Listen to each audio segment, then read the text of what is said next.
Is there anybody pointed to that I can? Yeah, I'm ready. Okay.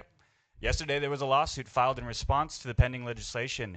There will be undoubtedly additional lawsuits filed against California. The Attorney General has already needed to request emergency funding to pay for the litigation. Do you anticipate needing to come back and ask for additional funding for the litigation? And if so, do you expect that in this normal budget year or budget cycle, or is it going to be an emergency ask? I think similar to the funds we gave to the Attorney General during the special session at the beginning of this year that have returned billions of dollars back to California at the expense of only $50 million investments that we spend protecting ourselves from this hostile administration, pay back several times over. So you believe that that funding will be used in the lawsuits to fight this, and no more additional funds are going to be allocated towards that? I believe that the Attorney General's office, both now and under the previous Trump administration, has been wildly successful fighting the unconstitutionality. I'm asking for the funds. I'm asking for the funds. May I finish talking? Well, I've only got 5 minutes, so I'm asking for the funds. I'm not asking how good they are. If you can let him respond, that'd be great. Reclaiming my time. 5 minutes. I think we're on the opposite ends. I have to reclaim. I just need the funds portion. Do you believe that there's going to be a budget ask now or later? I believe that any investment we make in the Attorney General's office yields back several times over more resources back to California. I'm not talking about how good they are. I'm talking about, do they need more money? Mr. Tugba, I think he's answered your question. Okay. Next question, please. Will litigation costs be tracked and reported separately so taxpayers can see the true cost of this measure?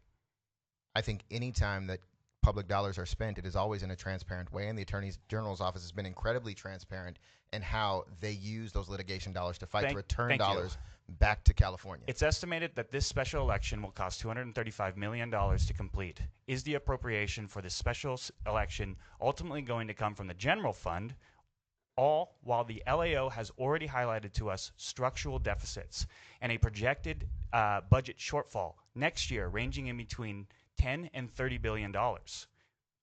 I can tell you it's not going to come from the $80 billion that Californians pay to subsidize this corrupt administration that has been held hostage from the people of our state. The rural counties I represent are feeling heavy budget pressure. Our counties can't afford to foot the bill up front for this special election. Is the plan to provide them full upfront costs of the election, or are we going to reimburse them post-election? I imagine there's a lot of economic insecurity in rural counties, especially when $100 billion has gone into ICE enforcement that has destabilized our agricultural economy and many sectors of our state. I think those resources could definitely be spent in a better way. Isaac, I've got a rural county that has 3 people that work. Assemblymember Bryan, sir. Please defer to him by Assemblymember Bryan, please. Or the member from Los Angeles. Sorry about that. I'm still learning. I know. The state has a long history, really, of creating mandates that are supposed to be funded. My big worry on this is that there's so many unfunded mandates and money actually doesn't get back to them. What guarantees do we provide that to make sure that this won't happen, so those counties that are trying to operate in the state of California, to make sure that they're made whole? The only money that's not getting back to us, not to the fire-torn areas of Los Angeles, not to our Head Start programs, not to our healthcare infrastructure, not to our agricultural economy, is the $80 billion in federal taxes that we paid, that we have asked for back in emergency times, that the federal government has used as leverage and held hostage and subsidized their plans, including the plans that are happening in Texas right now. I think it's sad right now that I'm asking very fiscally appropriate questions in the Appropriations Committee, and I haven't gotten a single answer on how the money is going to get there, how much money is actually needed, and where are the cost estimates. All I'm asking for is, can we do this, and do we have funds with a projected deficit next year? So, and we're saying... And sorry, we also have Department of Finance here who can weigh in as well. Hmm? Thank you, Madam Chair, and good morning, members. My name is Christian Beltran. I am with the Department of Finance, and thank you, Assemblymember Tanyapa, for the questions. Just to clarify, the language does specify that the Department of Finance will continue to work with the Secretary of State's office as well as our county partners to ensure that funding for this election will be made in advance to the election. So we will continue to ensure that counties, particularly your counties as well, will be made whole and not have to cut any additional funding to public safety programs or any other kind of healthcare programs. Does the Department of Finance next year also expect an estimated and agree with the LAO's analysis that there's a structural deficit next year? I think we can all agree that we are not in the best budget situation, given federal pressures and given other kind of hostile acts that we are seeing from the federal government, and therefore we are continuing to plan for the worst, and we do have projections that are consistent with the LAO. However, we would just encourage the legislature to understand that the Department of Finance will continue to work with the partners that we have both on the state and federal levels to ensure we are continuing to get as much funding as possible. So and sorry, your 5 minutes is up. This is your last question. Okay. We have in front of us many questions that need to be answered because it's fiscally responsible here in the state of California. We are elected in the state of California to get our budget right. That is not happening right now. We know that. But we need to make sure that the right people are here, because that was my first question. Who should I point the financial questions to? And you said you were ready. It doesn't seem like it.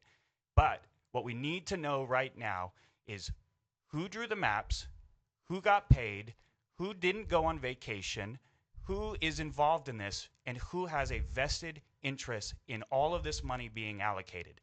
That is very important. That is the number one question everybody is asking. Can somebody, anybody tell us definitively, whether it's leadership, whether it's the DCC, whether it's Paul Mitchell, whether it's special interests, who got paid to draw the maps and who is doing this, and did they register under the state of California to make sure that they can do this? Answer the question. Mr. Bryan, would you like to address that, and then we'll move on to other members? Sure, I'm happy to. And I appreciate you still learning which committee does what, because you started out understanding this is a fiscal committee and then went straight into your partisan BS, and that's perfectly fine.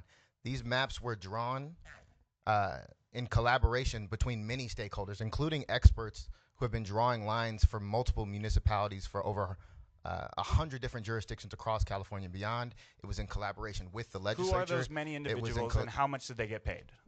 We're allowing Mr. Isaac Bryan to. It was also in collaboration with the 10,000 comments that were submitted to the Independent Redistricting Commission, which is why nearly 80% of this map mirrors the map before. Let's also be very clear. The person who drew this map is the authoritarian in the White House who called for destruction of the foundations of our democracy by clawing back 5 seats that don't belong to him in Texas and forcing the people of California to respond. The people of California will draw this map on November when they have their voice heard. The legislature does not draw or implement these maps. The people get the final voice, and the maps will change not even a little bit unless they say so in November, and I believe strongly that they will. Well, we should know who Mr. paid Mr. to prepare Tongaba. you, because Mr. that's all we Tongaba, got. Thank you. Thank you. Okay. Still learning those rules. Any other questions from members on the committee? Thank you, Mr. Speaker and colleagues. I rise in strong support of ACA 8. And like at least 2/3 of you in this room, I read the constitutional amendment, which makes it very clear that we are not approving any maps in this body. We are giving the voters the decision, something that isn't happening in Texas. And even doing that was something we had to debate fiercely. California's responsibility to Californians and Californians' responsibility to this country. We didn't want to be in this situation. The authoritarian in the White House put us in this situation when he used House Republicans in Texas to disenfranchise vulnerable people. After those maps in Texas are approved, a Latino voice in Texas is worth 1/3 of the representation as a white voice. A black voter in Texas is worth 1/5 of the representation of a white voter in Texas. I didn't say 3/5. There was no compromise. I said 1/5. That is the kind of gerrymandering, that is the kind of theft that they are perpetuating. And we can't just sit by and let it happen. We won't just sit by and let it happen. But that doesn't mean we lose ourselves. That's why when I was chair of the Elections Committee, I authored an update to the Fair Maps Act that prevented incumbency from being a consideration in map drawing, and every single Republican on this floor voted against it. That's why I authored legislation calling for independent redistricting commissions on school boards and counties and special districts all throughout the state, and every Republican in this House voted against it. How convenient to switch your tone when you are now on the line. When we are stepping up and speaking the way Californians deserve for us to stand up and fight, because we are tired of being the punching bag of this country. When we freely give, when North Carolina is on fire, we show up. When a hurricane hits Florida, we show up. When Texas is flooding, we show up. We don't wait for Canada and Mexico to show up first, like Texas did supporting Los Angeles this year. We come immediately. When we pay $80 billion more in federal taxes than we get back, we don't complain. We know our role is to support others. And when the biggest disaster to ever hit our state hits and we ask for a portion of our own dollars back and you withhold it, we have to change our tone. We have to step up because your silence is deafening. When they took health care and food and veterans assistance and they made it harder for students to go to college and they put trillions of dollars in national debt and you said nothing, that forced us to step into the void. When they held our #1 public university hostage for $1 billion of California tax dollars and you have said nothing, we had to step into that void. You talk about fighting fire with fire and how we shouldn't do that, while simultaneously a member of your own caucus just yesterday asked the Department of Justice and Pam Biondi to investigate us criminally. I took that personally that you didn't say anything.